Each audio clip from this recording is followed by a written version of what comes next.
For our first example, we are going to be graphing two lines on the same table, or on the same coordinate plane.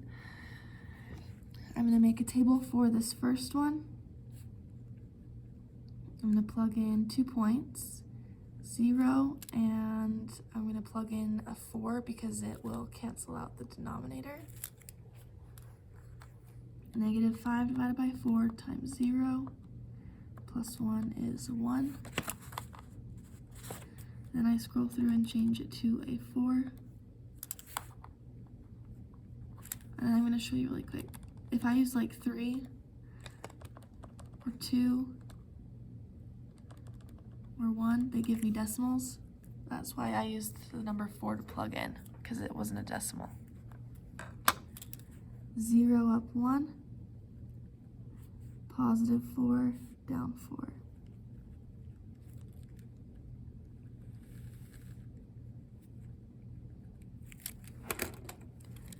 For this line, I have x and y, make a table. This one's nice, it says y is always negative 4. So I put 2 negative 4s in for y. X can be any number. 0 is negative 4, 1 is negative 4.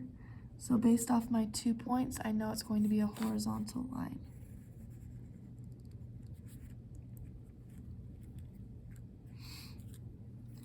And then it asks for the intersection.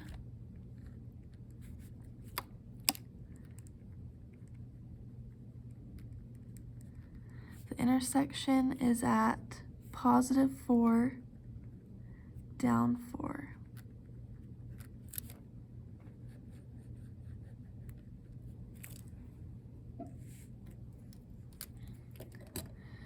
Now I'm going to graph this one.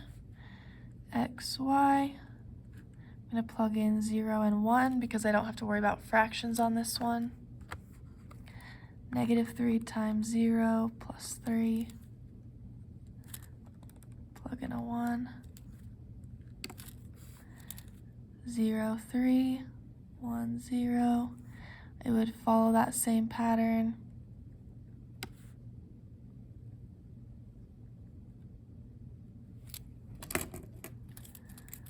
Now for this one, x, y, I'm just going to use the same numbers to plug in. Negative 3 times 0 plus 1.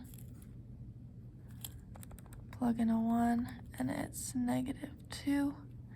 0 up 1, 1 down 2, down 3 over 1, down 3 over 1. Here's my line. And they are parallel because they have the same slope, which means there is no intersection.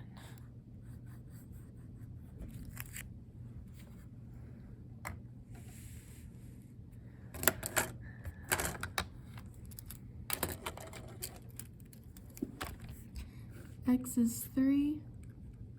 That means in my x column, there are always 3's, and my y's can change, so I'm going to do 0, 1, over 3, 0, over 3, up 1. This is a vertical line. Then I graph my pink one.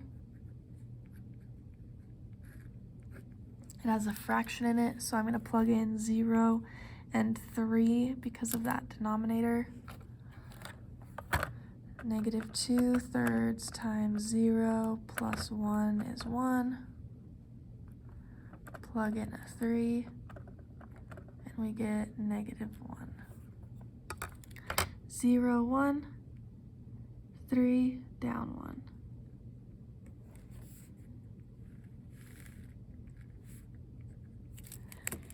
And the intersection is at positive 3, down 1.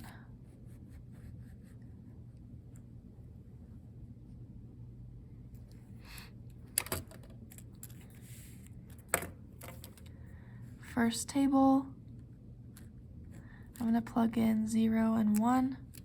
0 minus 4 is negative 4. 1 minus 4 is negative 3.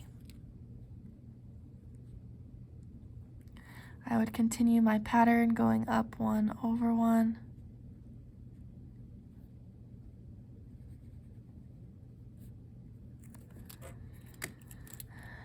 X, Y, plug in 0 and 1. If I plug in 0 here, I would have negative 2. If I plug in 1, negative 1 minus 2 is negative 3. 0 down 2, and then 1 down 3. It's going down 1 over 1.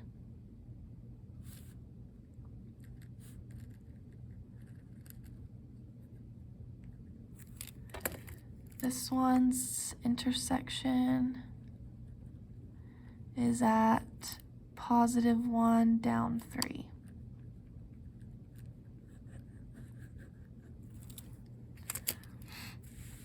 All right, we are going to look at each graph. It says the intervals where it is increasing, decreasing, or constant.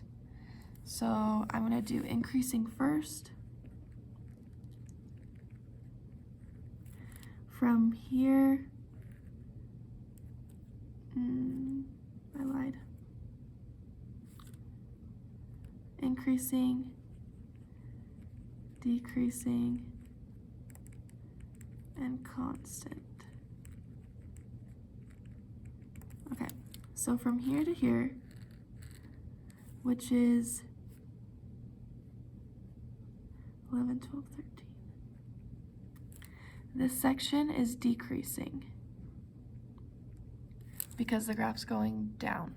So that would be, on this portion, negative 13 to negative 10. Then from negative 10 to negative 7, between these two, it is increasing. So increasing, I have a point from negative 10 to negative 7. From negative 6 to negative 2, this is increasing. So increasing has another section. I put a and, like a U, a capital U means and. Negative 6 to negative 2. Then from negative 2 to 5, it is decreasing. So decreasing has another section, negative 2 to 5. And then this piece is increasing from 7 to 10, 11, 12. So it looks like on the increasing, I have to add another section from 7 to 12.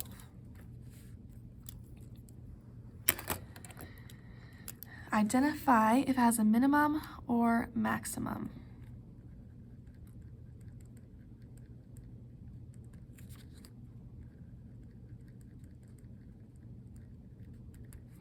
So the maximum point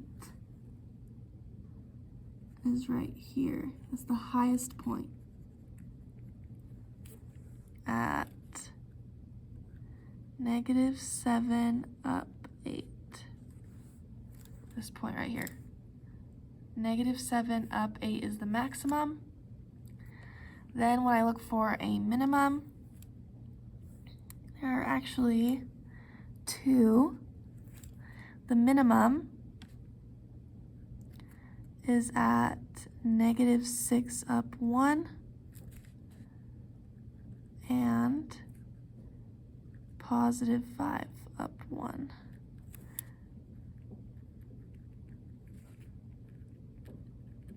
And they're minimums because they are the lowest points. The last piece, 3, is to do the domain and range.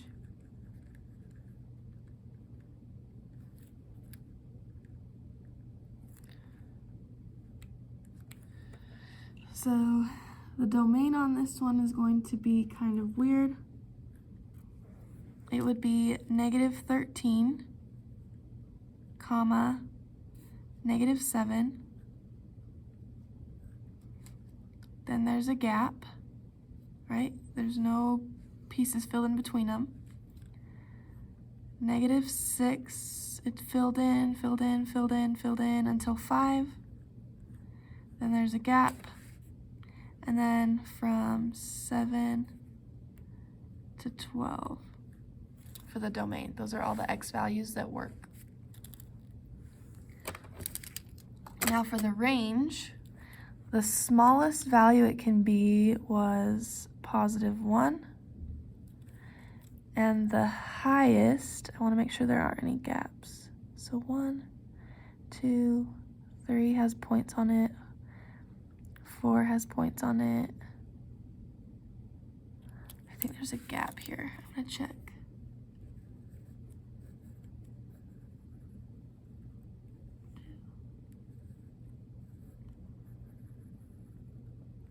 Gap. Okay, so there is a gap at 4 to 5. Between 4 and 5, there's a space where there are no points located at all. Then from 5 to 8, and the range is complete. There was no constant section in this graph.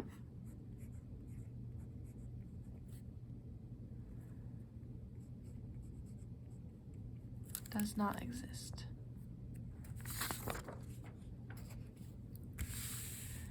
Now we're going to create both explicit and recursive equations based off the tables. So 5 to 2 is subtracting 3. This is arithmetic.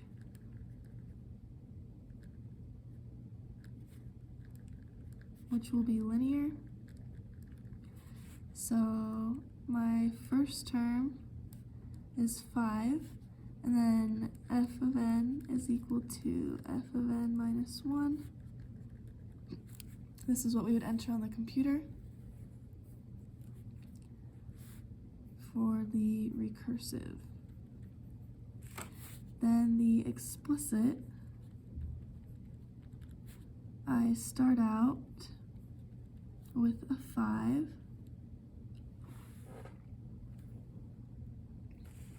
And I'm going to do this one a little bit differently than I've taught you in the past. I start with 5. I minus 3 each time, but because I used 5, I can't just put an n on the end. I would have to put an n minus 1. You could leave it in this format, or you can simplify. That would be a -3n. -3 times -3 is a +3, which would then give you -3n 5, 6, 7, 8 plus 8 for your explicit. And the reason I did it this way is because when we get further down here, it'll make it easier on us, or as we go on through the unit. -4, 16, 64, that's multiplying by 4. Geometric or exponential. So for my recursive, I would say the 0 term is -4. F of n is equal to f of n minus 1 times by 4. And that would be our recursive.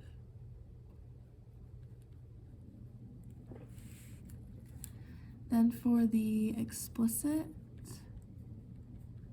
I would have f of x equals, I'm going to start with -4, times it by 4 each step.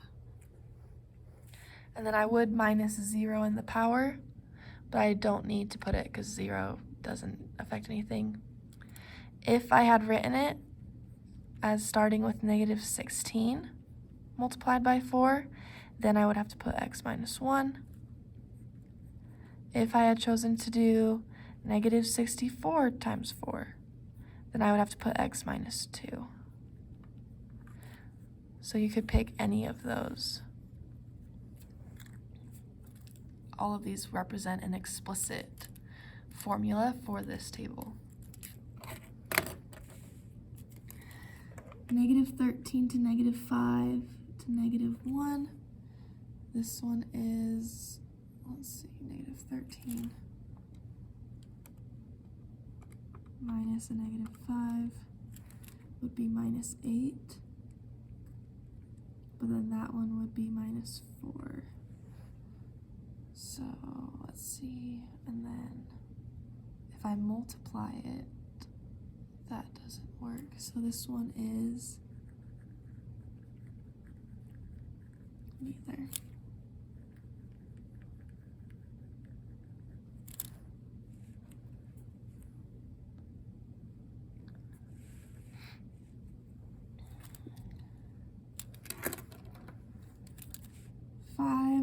To 15 to 390. I'm guessing that's multiplying because that's huge. 15625 divided by 5 is multiply by 3,125. I'm going to test it. 5 times 3,125 is, yep, times by 3,125 is, oh, no, that did not work.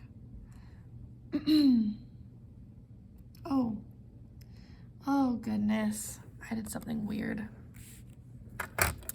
Okay. I did something weird. I forgot I put these in here, so we have to be careful. Sometimes I'll try and trick you, and I tricked myself.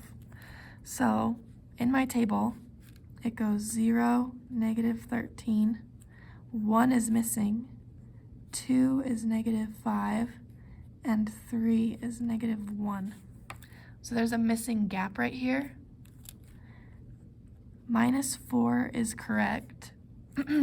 That minus 8 gap is because it went and jumped. So if I minus 4,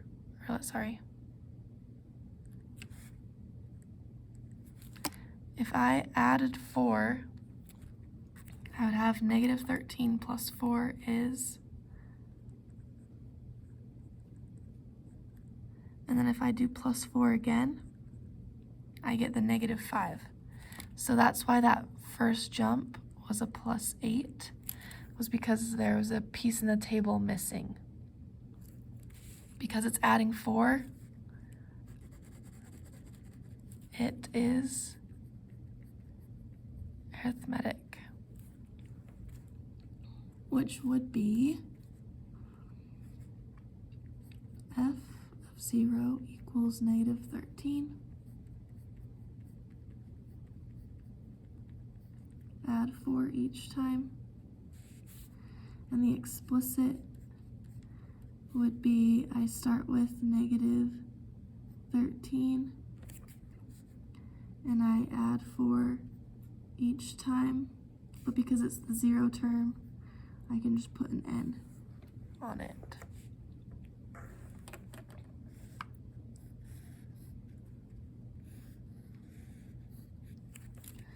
All right, so now let's fix the blue one down here.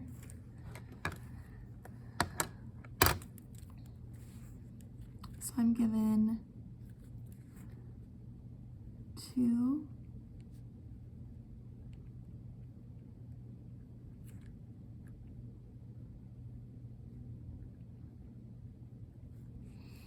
so I know 7 is 1, 5, 6, 2, 5.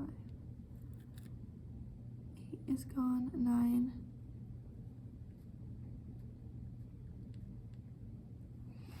Okay, so I found that from here to here, I'd have to multiply by 3, 1, 2, 5.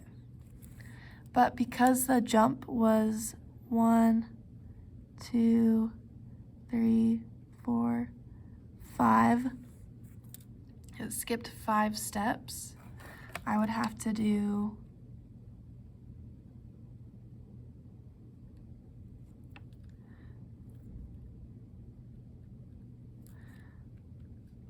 the 5 root and split it up into those 5 sections like we did with the geometric sequences when they gave us gaps.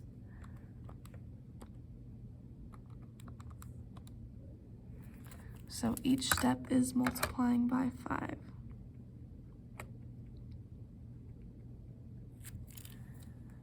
So I'm going to test to make sure. 1, 5, 6, 2, 5 times 5 would give me this term right here.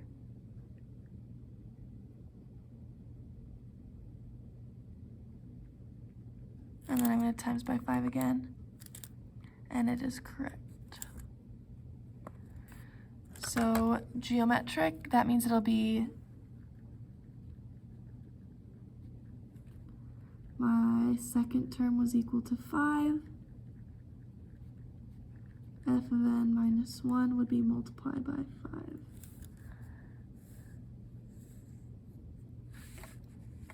Then the explicit,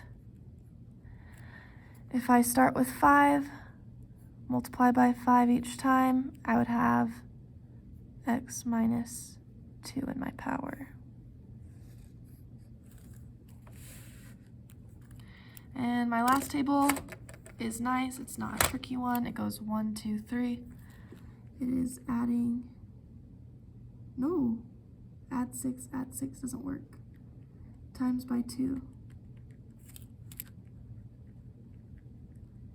Geometric. My first term is 6. And I multiply by 2 each step. My explicit, I start with 6. I multiply by 2 each step, but because I used 6 as my term, I have to have x minus 1 in the power.